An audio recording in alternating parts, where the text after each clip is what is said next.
or a variety of things. Now, a lot of times you can get one device that can do it, but can you afford that device? Can you afford it? Yeah. So it's they have a long way to go to kind of fix that problem, but I understand it's in the works. Just time. Oh, I admire your optimism. Optimism. You have to have that. Yeah. Yes, you to do. have that. I couldn't agree more. Can I ask a quick question? Yes, here? no, please do. So I was just curious about. So you weren't born with like you've had eyesight for a long time. But when exactly did you, like, in your development, was it as an adult that you sort of became more blind, or was it always, what stage of your life were you at when? Yeah, so I was born with the optic nerve damage in my left side, so I've only had sight in one eye most of my life. But it was with glasses, it was enough sight to be able to drive. And then in my 30s, I was diagnosed with macular degeneration, early stages, so it didn't affect my eyesight. And I was one of the typical, macular degeneration, that's for old people. It's old people disease. Yeah, Exactly. It's not going to affect me for a long time. Now, it did take 15 or so years, but when I was 48 and I drove to my optometrist's office thinking, I got to get my glasses changed. I'm starting to scare myself driving. And I knew I was scaring myself. And I figured, if I'm scaring myself, I must be scaring those around me. Somebody right? else, yeah. Yeah. So I drove to my optometrist's office. And he sat me down and he checks my eyes, and I said, so you're going to be able to fix my prescription? He says, Leslie, I'm sorry. You are now legally blind.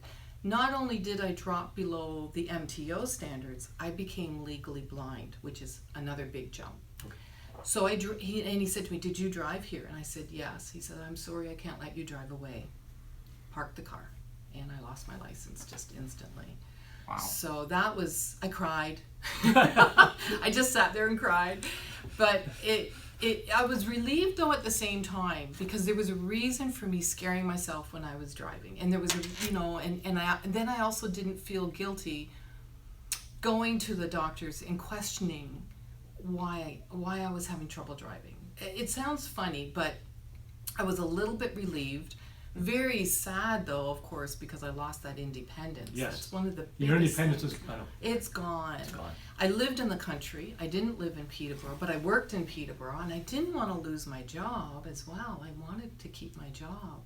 So I had a lot of stuff to work through at that time, which I did. And I stayed in my job for still quite a few years more before I finally had to give that up.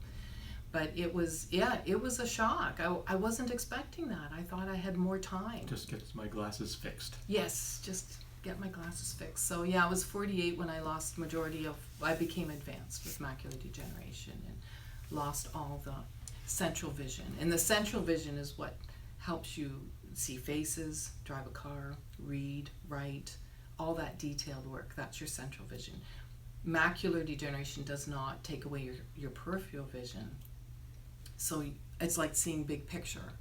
So I can see around me. I don't have tunnel vision. I don't see black. I can see around me. That's interesting. Okay. Yeah, and I can still see color, which is unusual. Okay. The doctors can't figure out why I still see color. I shouldn't. According to all my tests and scans, all the cones and the rods that allow me to see color are dead, but I still see color. You still see color, yeah. Yeah, so I'll take it. I'll take it as long as I have it. Because color helps differentiate things. It separates things. So if I didn't have that, things would be a lot more blurred together than they are. The color separates for me. When Leslie mentioned on your vision, so you can be under the MTO qualifications that restricts your driving, or really you can't drive, but from that range to legally blind is a substantial change. Yes. So you get caught up, for those like myself who's not considered legally blind, but I can't drive. So as far as my vision, but in that gap, you almost get lost as far as some of the benefits that may be available through government assistance or some CCRA protections or whatever. So they just look at that gap, and you're really sort of lost. Unless you're totally legally blind. Okay. So there is some differences in there where some of the benefits that some people qualify for, others don't, and it's just basically on the margin of vision range.